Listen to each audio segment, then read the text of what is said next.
कर्नाटका से विशेष तौर पे आज का जो हमारे पंजाब की जथे और ऑल इंडिया की जथेबंदियों द्वारा एक 4 घंटे का जो एक हड़ताल की तरफ पूर्ण तौर पे बंद करने का ऐलान किया था, उसके समर्थन के लिए कर्नाटका से ममता जी हमारे बीच में आए हैं। ममता जी, क्या कहना चाहोगे? आपको कैसे प्रेरणा मिली कि हाँ पंजाब में जाना चाहिए, कुछ प्रॉब्लम चल रही है? क्योंकि मैं 1 महीने से दिल्ली में हूँ। किसान आंदोलन यहाँ नवंबर 26 से दिल्ली चलो चली थी ना, वहाँ से हम पंजाब के किसानों के और एक किसान आंदोलन को फॉलो कर रहे थे। लेकिन हमें यहाँ का रियलिटी क्या है ना, वो खबर नहीं मिल रही थी, क्योंकि हम तो नेशनल मीडिया पे डिपेंड थे। नेशनल मीडिया पे क्या आती है ना, वो ट्विटर और फेसबुक से लेके हम स्टोरियास बना रहे थे, क्योंकि हमारा गौरी मीडिया ट्रस्ट के अंडर से हम कन्नड़ा और इंग्लिश में वेबसाइट चलाते हैं। तो कुछ अजीब सा लगा, क्योंकि किसान इतना सारे किसान आंदोलन कर रहे हैं, लेकिन वो न्यूज़ थी ना, वो उसका पैटर्न हमें अलग लगा। इसलिए हमें लगा कि हम वहाँ दिल्ली जाना चाहिए, सिंगू बॉर्डर, टिकरी बॉर्डर पे जाना चाहिए, ऐसा लगा। तो हम चले आए यहाँ। हमारा एक टीम आया था 3 मेंबर्स का। तो हम यहाँ आके यहाँ क्या चल रहा है ना, वो यहाँ का न्यूज़ साउथ में पहुँचाने के लिए काम कर रहे थे। फिर हमें लगा कि ये आंदोलन कहाँ से शुरू हुआ ना, पंजाब में जाना चाहिए। ये हमें इंस्ट्रक्शन मिला कि हमारा बेंगलुरु के ऑफिस है, इसलिए हम कल से यहाँ पे है। और हमें यहाँ बहुत डिफरेंस दिखा है, क्योंकि कर्नाटका किसान और पंजाब और हरियाणा का किसान में बहुत सारे डिफरेंसेस है।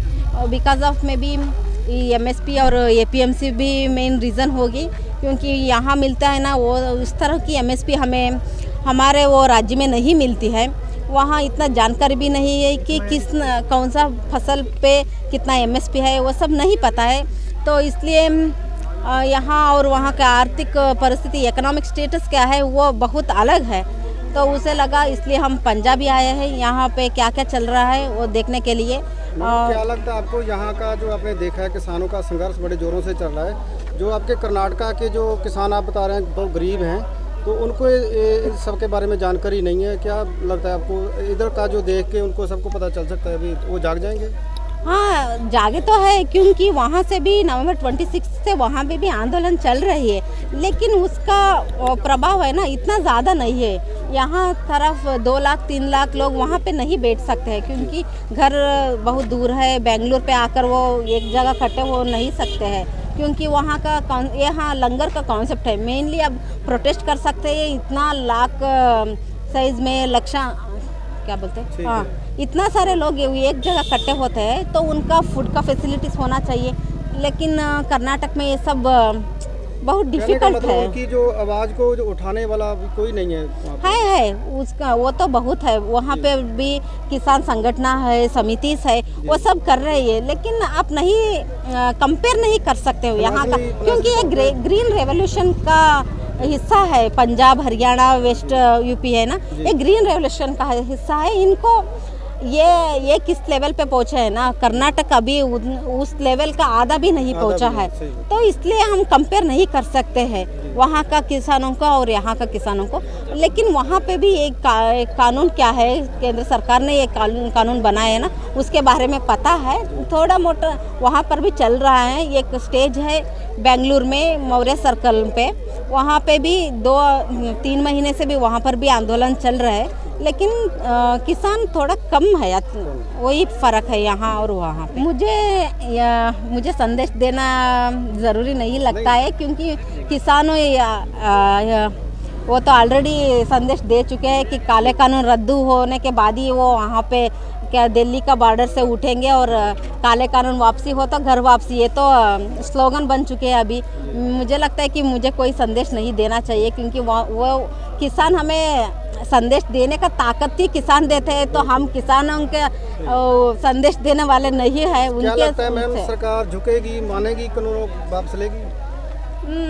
मुझे तो मैं सरकार से तरफ से कुछ नहीं कहने वाली हूँ, लेकिन किसानों के तरफ से, क्योंकि मैं 1 महीने से किसानों के उनके तरफ हूँ ना, तो मुझे लगता है कि वो नहीं किसान नहीं मानने वाले हैं। काले कानून से बराबर से जंग लग दोनों तरफ से बराबर तो लग रहा है, लेकिन गवर्नमेंट ने थोड़ा तो आप पहले दिल्ली आए होंगे, दिल्ली के बाद वहाँ से आप mostly you're coming first time in maybe in Punjab.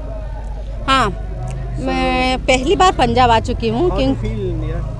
हाँ, पंजाब तो अच्छा लग रहा है, लेकिन ये इस बार आई हूँ ना, पहली बार आई हूँ, वही ऐसा ऐतिहासिक मोमेंट में आई हूँ तो अच्छा ही लगेगा।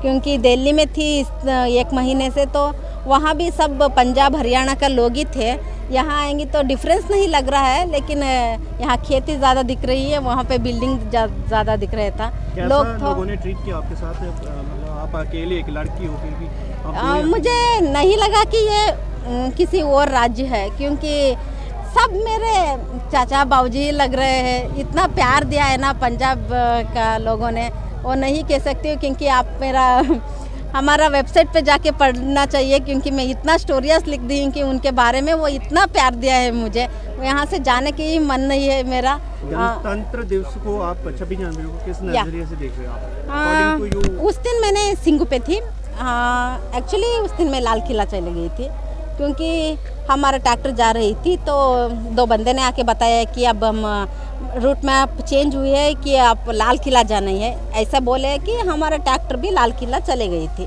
फिर वहाँ जाने के बाद पुलिस वालों ने वहाँ बैरिकेड लगा दिया कि आप नहीं, लाल किला अंदर नहीं जा सकते हो। फिर हम वापस सिंगू पे चले आए। तो उस दिन का मुझे नहीं लगता कि सब किसानों वहाँ पे थे, क्योंकि मैं पहले 2-3 ट्रैक्टर वहाँ पर भी थी, तो एक 200 लोग थे लाल किला पे। हम जाने के पहले ही वहाँ पे लोग इकट्ठे थे, कुछ लोग थे इकट्ठे थे। फिर किसानों, हमारा ट्रैक्टर भी वहाँ गई थी। कितने दिन आपने सोचा कि पंजाब में रुकना है, अभी देखना है? हाँ, कल सोच रहे थे कि 1 दिन में चले जाएंगे, अब लगता है कि और 2-3 यहाँ पर रुकना चाहिए। जनवरी को जो हिंसा होती है वहाँ पे, उसको आप एक साजिश की तरह देखते हो, या आपको लगता है कि वो एक आंदोलन का हिस्सा था? मुझे नहीं लगता है कि वो आंदोलन का हिस्सा था, क्योंकि हमें संयुक्त किसान मोर्चा वालों ने एक रूट मैप दिए थे, इसी तरह जाना चाहिए ऐसा बोल के, तो सब किसान का ट्रैक्टर वही तरह जा रही थी। लेकिन वो रूट मैप में बैरिकेड लगा था, वो रूट मैप में। लेकिन लाल किला जाने के लिए रूट क्या था, करनाल बाईपास के पास से वहाँ पे वो लाल किला जाने वाला बैरिकेड हटा दिया था, तो पुलिस वालों ने भी कुछ नहीं किया हम जाने वक्त, तो आप ही समझ लो। अपने कर्नाटक में जो है, आपके जो जितने भी लोग हैं वहाँ पे, जो किसान मतलब फार्मर्स हैं, जी फार्मर, उनका सोर्स ऑफ इनकम फार्म्स हैं, उनको क्या मैसेज देना चाहोगे, संदेश?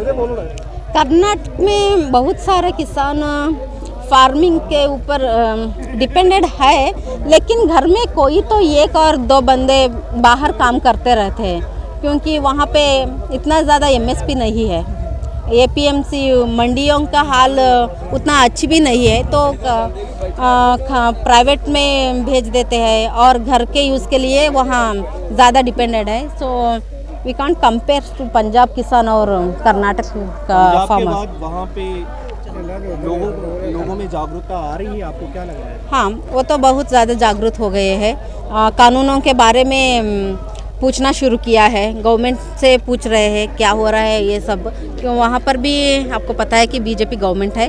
ट्रैक्टर रैली वहाँ पर भी हुई थी 26 जनवरी को, उसका रिस्ट्रिक्ट किया था, लेकिन भी किसानों ट्रैक्टर रैली बहुत अच्छे से किया था वहाँ पे। यहाँ पर भी आए थे 100-200 किसान कर्नाटक से आए थे, यहाँ सिंगू बॉर्डर पे आए थे, शाहजहानपुर में थे, वो भी ट्रैक्टर रैली का हिस्सा बने थे। तो उनको भी पता है कि ये काले कानून उनके लिए भारी पड़ेंगी, तो वो भी जागरूक हो गए हैं। And last, being a part of this historical, what we can say आंदोलन, या इससे हिस्टोरिकल आंदोलन, मैं तो सुनी नहीं थी कि ऐसा ही एक आंदोलन होना। आपको एक बात बताना चाहिए कि ये आंदोलन नहीं लग रहा है मुझे, ये तो एक वो क्या है ना, उस दिन हम ट्रैक्टर रैली जा रहे थे, तो मुझे लगा कि हम भी सेलिब्रिटी है, क्योंकि दिल्ली के लोग हैं ना, वो ऊपर से फ्लाईओवर पे वहाँ से फूल डाल रहे थे, welcome to farmers, we are with you farmers, वो नारे लगा रहे थे। तो मुझे लगा कि मैं वहाँ एक जर्नलिस्ट तरह से नहीं रही थी, मैं भी किसान बन गई थी, किसान की बेटी बन गई थी। तो मुझे इतना अच्छा लगा कि ये क्या हो रहा है। फार्मर्स प्रोटेस्टर्स तो कैसा देखते हैं गवर्नमेंट को पता है, लोगों भी ऐसा बोलते हैं कि प्रोटेस्ट से हमें भारी पड़ रही है सब, लेकिन वहाँ पे इतना ऐसा माहौल नहीं था। सब किसानों का सपोर्ट कर रहे थे, दिल्ली लोगों ने और यूथ्स सब बाहर आ के फूल फेंक रहे थे सबके ऊपर। तो मैं तो गर्व फील करती हूँ कि मैं इस आंदोलन की हिस्सा हूँ। Thank you. Thank you.